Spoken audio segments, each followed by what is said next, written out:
اس کو پتہ ہے کہ پاکستان کے، اس لیے اللہ جل شانہ نے حکم دیا نا اعدوا لہم، تم دشمن کے مقابلے میں جہاں تک ہو سکے مستطاعتم من قوہ، اب یہ قوت کا لفظ استعمال کیا گیا نا،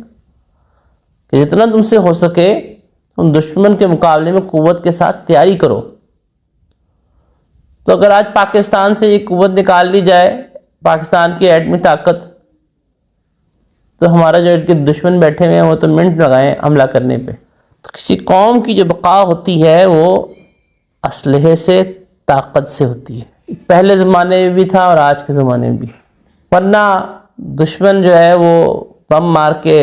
مار رہا ہوتا ہے اور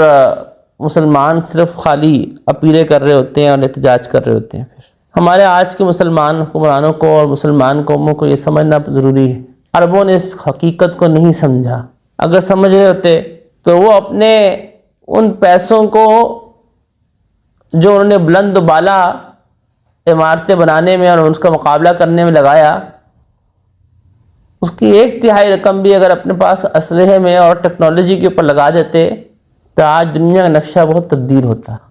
اور ابھی بہت سارے ایسے عرب ملک ہیں کہ ان کا بھی ہوش نہیں۔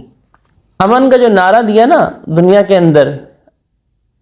یہ فری میسنز کا پورا ایجنڈا تھا کہ ہم نے دنیا میں امن قائم کرنے کے نام پہ اقوام متحدہ کو کھڑا کرنا ہے،